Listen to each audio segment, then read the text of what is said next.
नमस्कार, मैं हूं मृत्युंजय कुमार झा और कमोडिटी सुपरफास्ट में आपका स्वागत है। सबसे पहले हम आपको बताएंगे कि इस वक्त कमोडिटी मार्केट में एक्शन कहां पर हो रहा है, लेकिन सबसे बड़ी बात यह है कि पिछले 27 घंटे में, मतलब कल 11:30 बजे का जब हमने शो किया था और तब से अब तक गोल्ड के ऊपर जो व्यू आ रहे हैं एक्सपर्ट की तरफ से, लाजवाब व्यू है।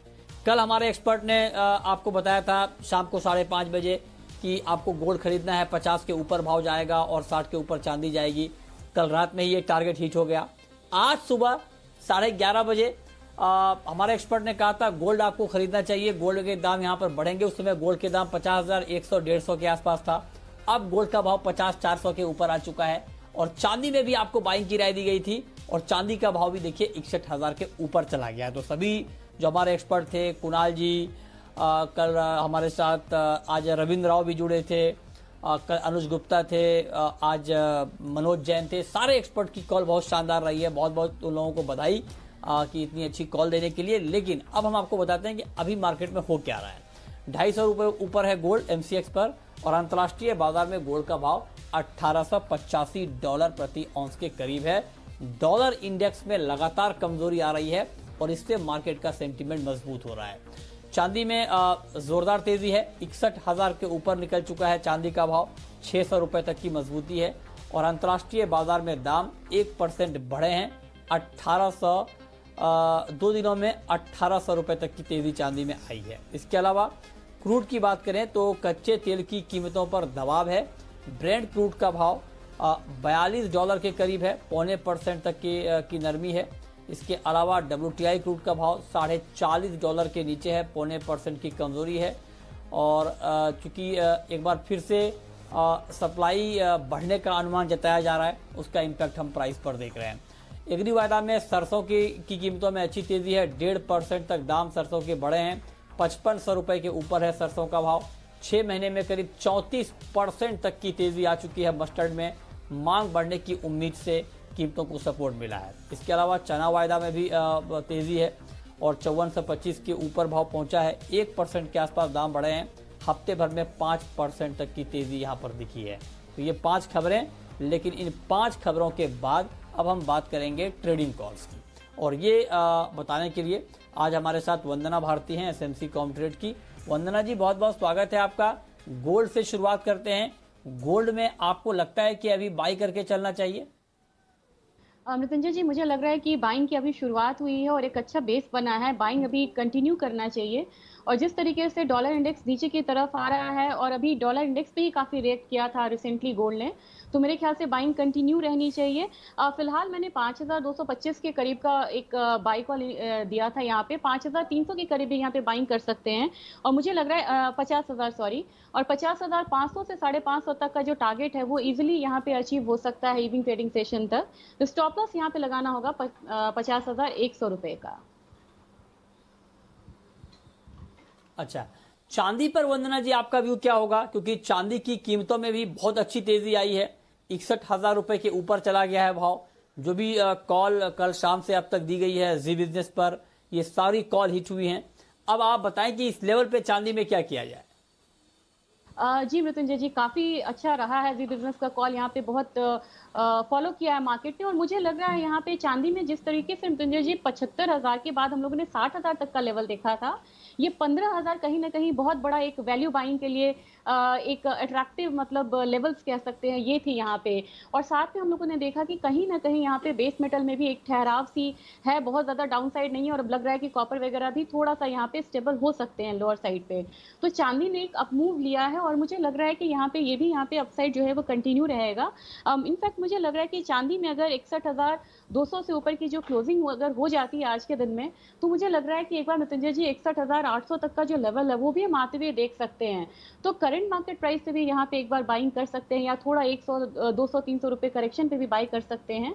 और यहाँ पे मुझे लग रहा है कि 61,800 तक का जो टारगेट है वो भी यहाँ पे आ सकता है। तो मेरे ख्याल से बुलियन में चाहे गोल्ड हो या सिल्वर हो, बाइंग दोनों में कंटिन्यू रहना चाहिए।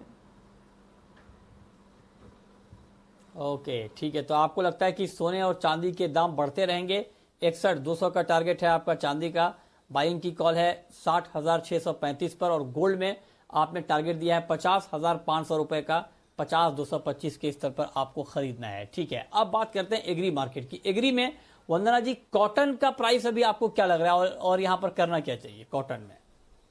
मृत्युंजय जी, मेजर सप्लाई साइड है अभी यहाँ पे, और मुझे लग रहा है कि थोड़ा इंक्रीज भी हो सकता है, और इसका दबाव हर जब भी 18,000 से ऊपर जाती कमोडिटी, वहां से एक दबाव आते हुए हम देखते हैं। मुझे लग रहा है कि कॉटन में यहाँ पे एक बार 18,050 के करीब यहाँ पे सेल करना चाहिए, 17,900 तक का टारगेट रखना चाहिए। स्टॉप लॉस यहाँ पे 18,125 रुपए का बनेगा, तो मेरे ख्याल से सेलिंग साइड में रहे तो ये ज्यादा बढ़िया रहेगा। अच्छा, जीरा वायदा आपको लगता है कि अभी खरीदना चाहिए? काफी ज्यादा यहाँ पे फॉल आया था, और यहाँ पे एक्सपोर्ट डिमांड कम था, अवेलेबिलिटी भी यहाँ पे थोड़ी ज्यादा थी, और लेकिन मुझे लग रहा है कि यहाँ से कहीं ना कहीं एक जब विंटर सीजन अप्रोचिंग अब आ रहा है और फेस्टिवल डिमांड भी यहाँ पे है, तो थोड़ा मुझे लग रहा है कि इस कमोडिटी को सपोर्ट मिलेगा, जो कि अभी तक परफॉर्म नहीं कर पाई थी बढ़िया। मुझे लग रहा है कि यहाँ पे करंट मार्केट प्राइस से भी अगर बाई करते हैं तो मुझे लग रहा है कि स्लोली 13,830 850 के करीब बाई करें। मुझे लग रहा है कि एक बार यहाँ पे 14,000 से ऊपर इस कमोडिटी को धीरे धीरे स्टेबल होना चाहिए। इसके लिए स्टॉप लॉस लगा के चलना होगा 13,760 रुपए का। ओके, रिफाइंड सोया ऑयल, सोया तेल में आपको लगता है कि अब वक्त आ गया है कि एक बार फिर से बाइंग शुरू की जाए? जी मृत्युंजय जी, मैं बिल्कुल सहमत हूँ यहाँ पे, क्योंकि हम लोगों ने काफी करेक्शन आते हुए देखा था, स्टीप करेक्शन था, और जो प्रीमियम था वो चला गया था इंटरनेशनल मार्केट का, चाहे सीपीओ या रिफाइंड सोया हो। मुझे लग रहा है कि रिफाइंड सोया में और सोयाबीन में भी इनफैक्ट मुझे लग रहा है कि अपसाइड जो है वो कंटिन्यू रहेगा, तो इसकी जो बेस कमोडिटी है वो भी यहाँ से बढ़ सकती है। और इसके साथ साथ मुझे लग रहा है कि 910 रुपए पे अगर हम रिफाइंड सोया को बाई करें तो कम से कम 6-7 रुपए तक का जो अपसाइड मूव है वो देखने को यहाँ पे मिलेगा, और इसके लिए स्टॉप लॉस लगा के चलना होगा 907 रुपए का।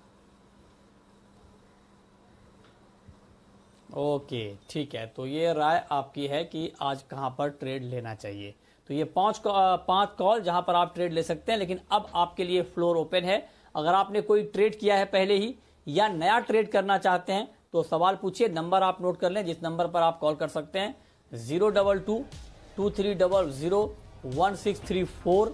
इसके अलावा आप 022-2300-1635 पर भी अपना सवाल पूछ सकते हैं।